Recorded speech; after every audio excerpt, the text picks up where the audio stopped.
6 जुलाई 2002 भारत के जाने माने बिजनेसमैन धीरूभाई अंबानी की डेथ हो जाती है और अब उनकी $3 बिलियन की संपत्ति के हकदार होते हैं उनके 2 बेटे मुकेश और अनिल अंबानी। और 2020 में 16,000 करोड़ के मालिक होने के बावजूद अनिल अंबानी बैंकरप्ट हो जाते हैं और मुकेश अंबानी अपने हिस्से के पैसों को 10 गुना कर चुके थे। अब इससे एक बहुत बड़ा सवाल आता है पैसों को लेकर, क्योंकि हमारे एक्शंस या किसी चीज़ के मोटिवेशन से ही हम पैसे कमाते हैं। पर क्या फ़ायदा उन पैसों को कमाने का अगर एक्चुअल प्रॉब्लम उस पैसे को कमाने में नहीं, उसे मैनेज करने में है।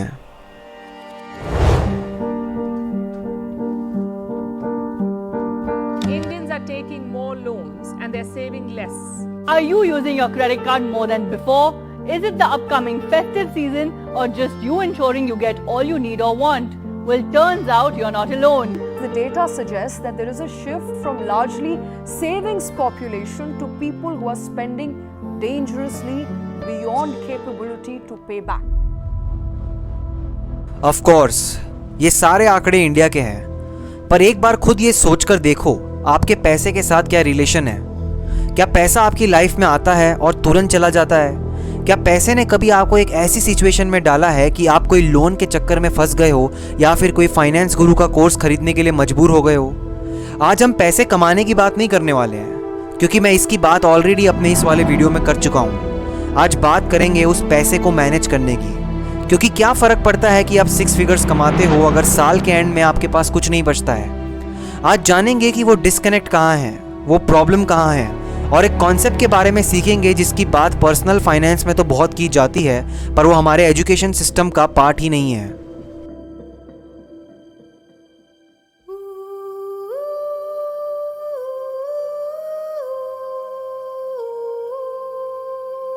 अब आपसे मैं एक सवाल पूछता हूँ, आपके लिए पैसे की डेफिनेशन क्या है?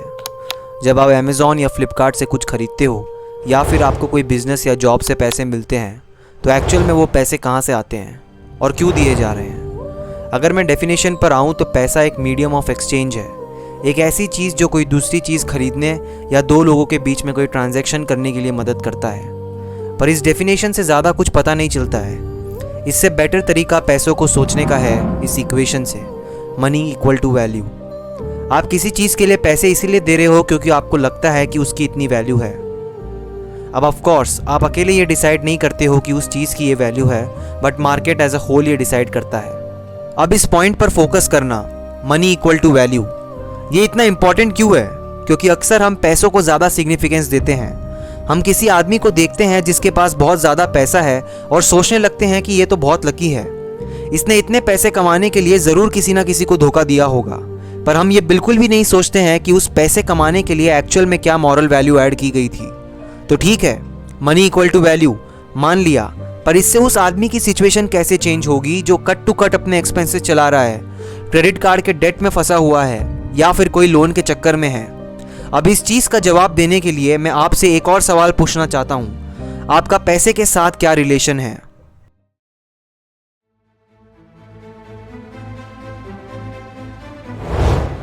पैसा आपकी लाइफ में आएगा और चला जाएगा, जिसे अक्सर आप प्रोडक्शन या कंजम्पशन की तरह देख सकते हो। हम में से बहुत सारे लोगों के लिए ये प्रोडक्शन होता होगा क्योंकि हम में कोई ना कोई वैल्यू क्रिएट की होगी। एग्जाम्पल के लिए बहुत लोगों के लिए ये वैल्यू होगी कोई जॉब करना, या फिर आप कोई बिजनेस करते होगे जिसमें आपने लोगों को कोई ना कोई सर्विस दी होगी। जो भी हो, आपने कोई ना कोई वैल्यू क्रिएट की है पैसे कमाने के लिए। अब कंजम्पशन क्या है?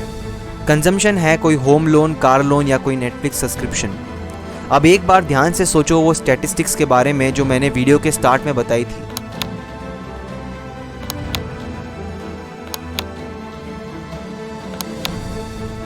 क्या लगता है इसमें ज़्यादातर लोगों की प्रॉब्लम क्या है? एक बार अपने आप से सोचो कि आपकी एक्चुअल प्रॉब्लम क्या है, प्रोडक्शन या कंजम्पशन? अब आप में से ज़्यादातर लोग बोलेंगे प्रोडक्शन, पर अनिल अंबानी और दूसरे बैंकरप्ट बिलियनियर्स की लाइफ में इतनी प्रोडक्शन होने के बावजूद भी वो बैंकरप्ट हो गए, जो हमें सोचने पर मजबूर करता है कि प्रोडक्शन आप कितना ही कर लो उसका कोई फ़ायदा नहीं है अगर आपको कंजम्पशन का कोई सेंस नहीं है। तो प्रोडक्शन करने से पहले ये ज़रूरी है कि आप कंजम्पशन का एक बेटर सेंस लेकर आओ।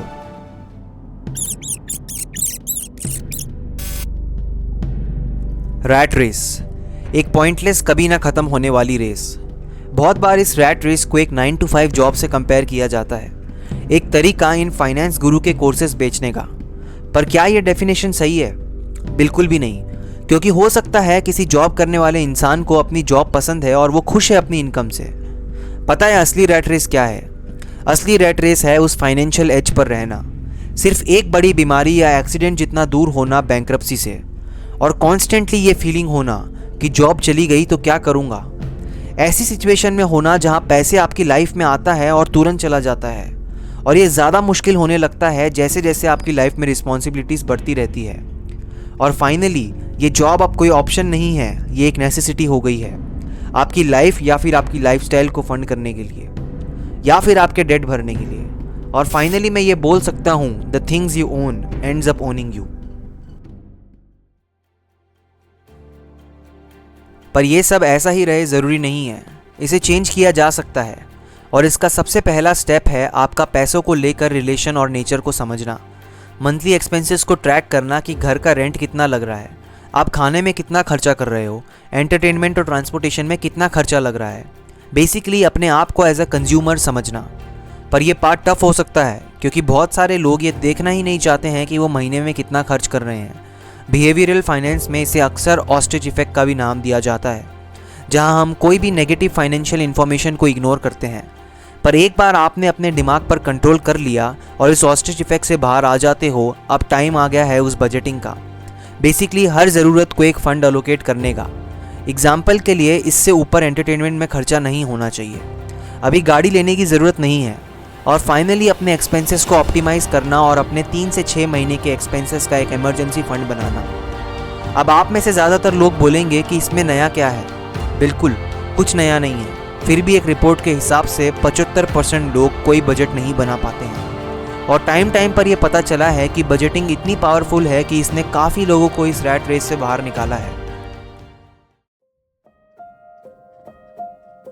इसके पहले वाले चैप्टर रैट रेस का बस एक ही एम था कि आप अपनी लाइफ का कंट्रोल खुद लें और खर्चा उतना ही करें जितना आप अफोर्ड कर सकते हो। पर हम एक्स्ट्रा खर्चा करते ही क्यों है या क्यों करना चाहते हैं जो हम अफोर्ड भी नहीं कर सकते हैं? इसकी सिंपल सी वजह है सोशल स्टेटस दिखाने के लिए। मतलब कि अगर दूसरे लोग कोई चीज़ खरीद लेते हैं तो उसे देखकर आप भी वो चीज़ खरीद लेते हो, बिना ये सोचे कि आपको उसकी ज़रूरत भी है या फिर आप उसे अफोर्ड भी कर सकते हो या नहीं। आपके दोस्त नए कपड़े खरीदते हैं, आप भी खरीद लेते हो। आपके पड़ोसी घर रेनोवेट करा लेते हैं, आप भी करवा लेते हो। ये सब किसके लिए? सिर्फ सोसाइटी को इम्प्रेस करने के लिए और अपने आप को सुपीरियर दिखाने के लिए। अब मैं फिर से क्लियर कर दूं कि मैं किसी भी तरह के एक्सपेंसिव कपड़े लेने के खिलाफ नहीं हूं, ना ही मैं कोई महंगी कार या फिर किसी भी तरह के मनी कंजम्पशन के खिलाफ हूं। ये बात है एक अवेयरनेस लाने की एज ए कंज्यूमर कि आपको सिर्फ अमीर दिखना है या फिर सच में अमीर बनना है।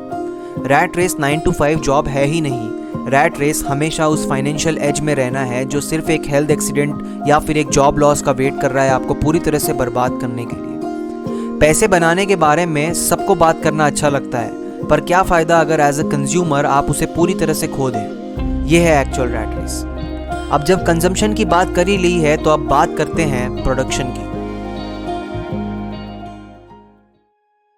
याद है मैंने वीडियो के पहले वाले पार्ट में एक इक्वेशन के बारे में बताया था, मनी इक्वल टू वैल्यू। बस यही वो इक्वेशन है जहाँ से सारे पैसे कमाए जाते हैं।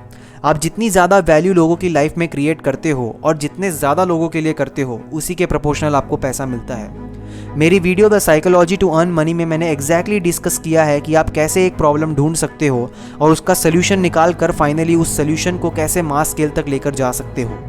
मैंने इस वीडियो में एक बिजनेस रोड मैप की बात की है, पर हो सकता है किसी के लिए जॉब करना ही वैल्यू क्रिएट करना हो, तो ज़रूरी नहीं है कि आप जॉब तक ही सीमित रहो। हो सकता है कि आपको फिटनेस में इंटरेस्ट हो तो आप फिटनेस को एक साइड पैशन की तरफ फॉलो कर सकते हो। जैसे मुझे स्टोरी टेलिंग और वीडियो एडिटिंग में इंटरेस्ट है, वही एक रीज़न है ये यूट्यूब चैनल शुरू करने का। अपने आप को प्रोड्यूसर की तरह समझना मतलब ये समझना कि आप कौन से रास्ते से पैसे कमा सकते हो। अगर आपको ये जानना है तो मेरा ये वाला वीडियो ज़रूर देखो।